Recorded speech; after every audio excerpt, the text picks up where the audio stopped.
What is up, you guys? So today I'm going to show you guys how to make noise less harsh and how to kind of mix it in a little bit. I've done a little bit of a noise tutorial before, but this one is definitely different. This one is the Flangered white noise, and if you're not familiar with what that is, you probably heard it a lot if you've ever heard Swedish House Mafia and things like that. They use a lot of flangered white noise risers and flangered noise, so, or at least that's what I'm hearing, and I know other people apply those techniques as well, so I've been meaning to do this video for a while. And hopefully my new skin on Ableton doesn't bother you. I just figured out that a darker skin works better for my eyes because I stare at a computer all day, so having the darker skin is just easier on my eyes. Anyway, so I'm going to show you guys kind of a normal instance of noise that I use. So, here's some white noise right here. This is just a audio sample now because it's coming from my A.N.A builders pack, which I'm building still, so it's not even close to release. So we just listen to this noise.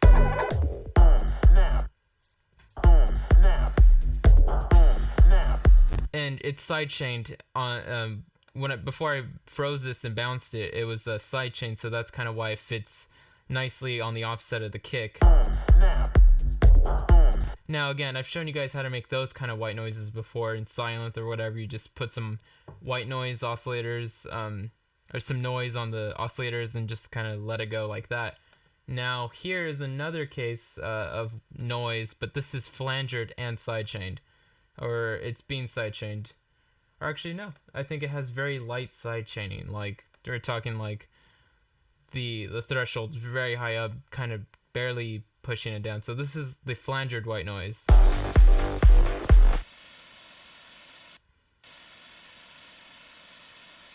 So you can see how that's different from this kind of noise. Actually, I have both those noises playing over each other so that they're filling in a huge gap. But since this one's so sidechained, it's okay to kind of layer it in with this one. So when I have something like this,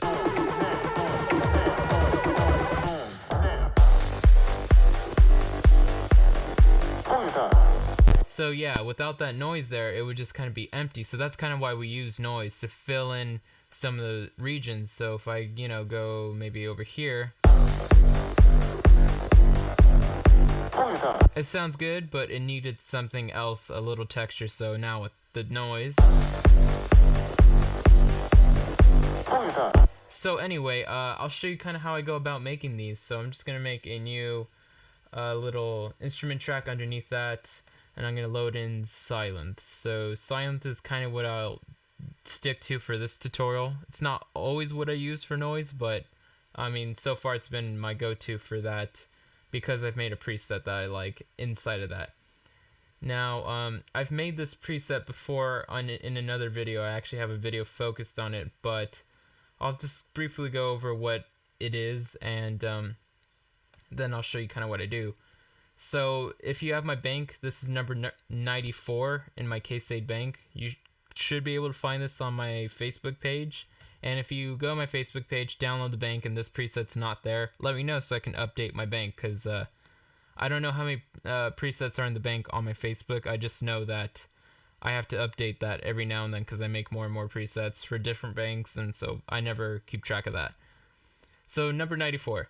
So as you can see, if we go to all the oscillators in part B, they're all noise waves. They're all inverted, retriggered, one voice, because you don't need any more than that.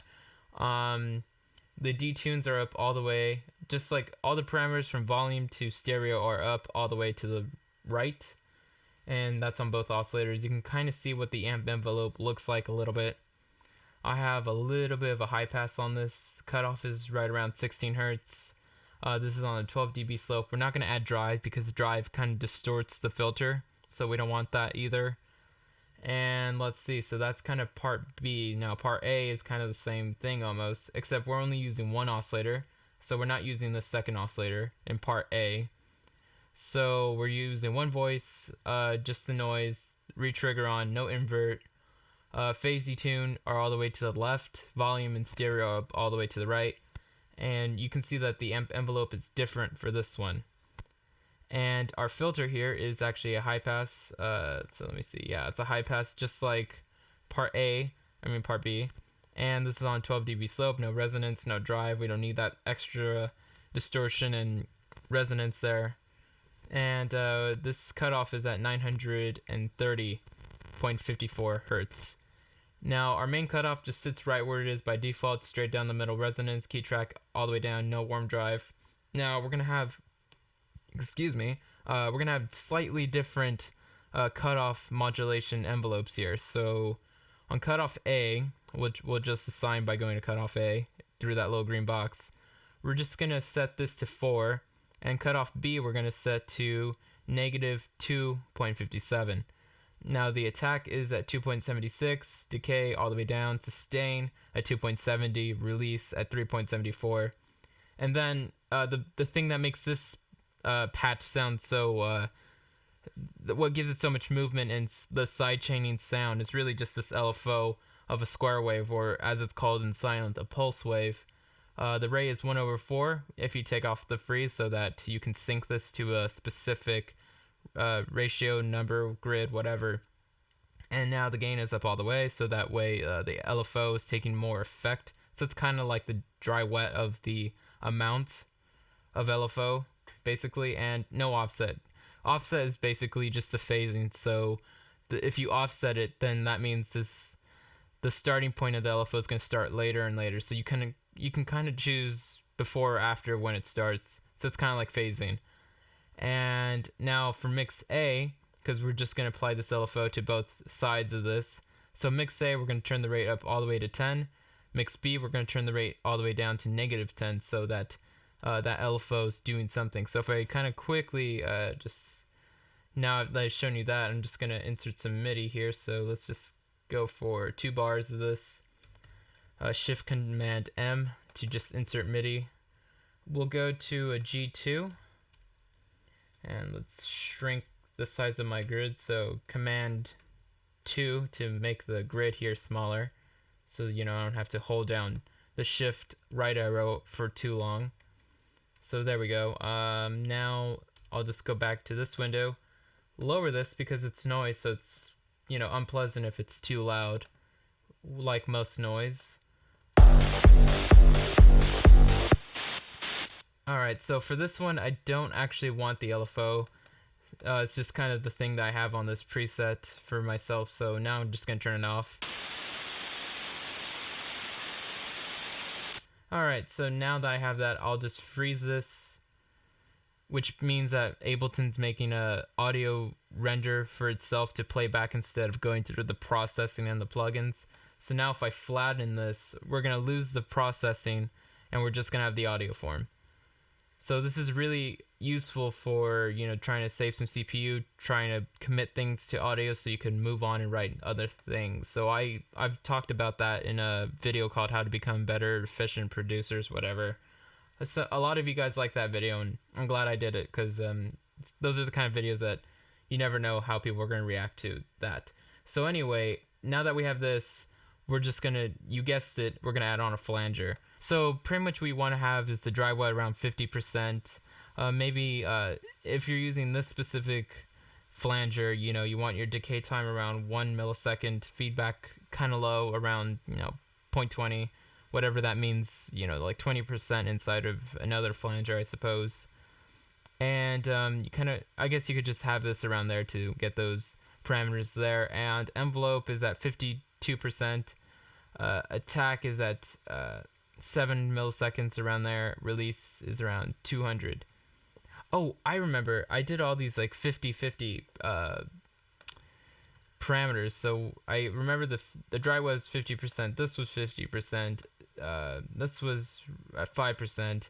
And this was at 50%, 50 milliseconds. I remember every parameter had something to do with a 5 or a 50. So let's try that.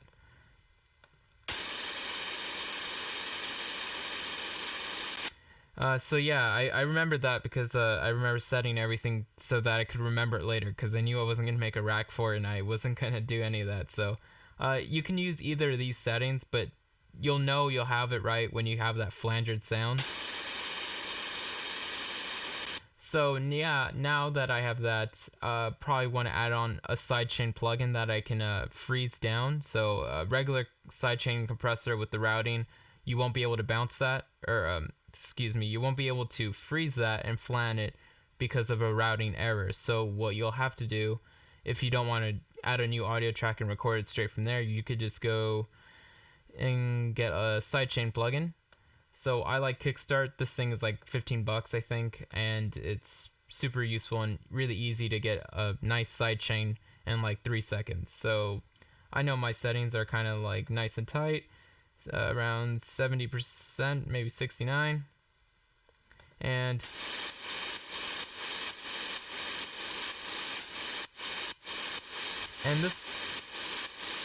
this is a really good plugin too. So if like I really want something hard like that, I can just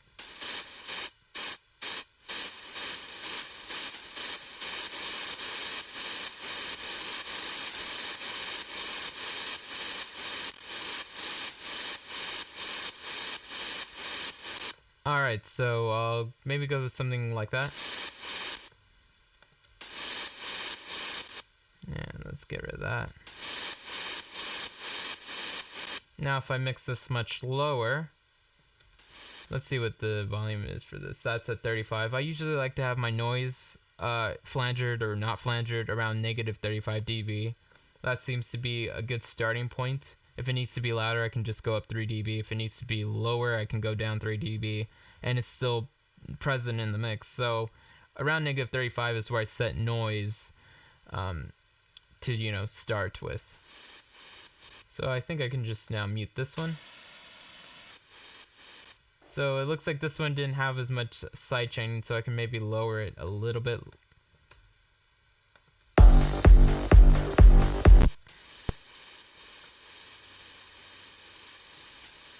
There's just enough to kind of, you know, give it that extra sidechaining movement. Because the reasons why you would sidechain, there's a few reasons why you would want to. And if you know what that is before you even do it, you're going to be more successful. So most people sidechain to, you know, get it out of the way of the kick, or to add a pumping effect, or to, I guess, just duck it away from other frequencies. Now, I'm not doing it to duck it or to get it out of the kick. I don't really care. I actually want it to be in the way of the kick a little bit. So what I'm using this for is to get a little bit of a sidechain pump. So just a very small one. So without it. And so that's kind of it right there. So yeah, if I kind of fit it into the song a little better and compare it to the other one I made. And so that's basically it. So you can make this in any, you can just use any noise generator or noise oscillator inside of any synth, you know, bounce that down, add some flanger to it. If you want to, like I showed you with another sampler or whatever, and add some pitch bend to this and make it rise, you can do that. Or you can make the, I guess the way I should have made it rise is inside of silent when I still had that patch. Here, let me just, you can delete that now. So let's see. What I could have done inside silent to make that pitch bend thing work. Let's see. I could go, where the hell is my silent? Right here. Okay, so what I could have done, if I load my bank really quickly, in case they bank number 94, turn off the yellow foes, throw in a quick MIDI, go to like G2, and just make my grid tiny. So yeah, now inside of this, I can add a effective pitch bend because it's using the synth pitch bend. So, you know, using a sampler pitch bend might not be as good as starting at the source with the proper pitch bend. Now, Okay, so now we have the pitch bend, and now if I go back into silent and make our bend range, you know, around 12, now we have a proper flanging, like, well, we have to add a flanger first, so let's do that. Let's throw that flanger. Let's do our 50-50 settings. So 50% dry wet, 50% envelope, 5% millisecond, 5 milliseconds, I mean, for attack, and release for around 50 milliseconds. Now, you don't have to be exact with those numbers. You can kind of just ball it around. And let's lower that because that must have sucked to hear. So that's a flanging riser right there. So, I could probably now save this as a rack. So, if you want to save the preset or whatever, save a rack of it so that you can use this noise again, or save, or just flatten it and bounce it down or whatever, and you can use that over and over. So now I'll just call this flanged noise. So just like that. And hopefully you guys will use this. It's less harsh than just noise straightforward. So, flangering it a little bit kind of kills the harshness. You could also add on phasers on top of that and those kind of things. So hopefully you guys like this, and lates.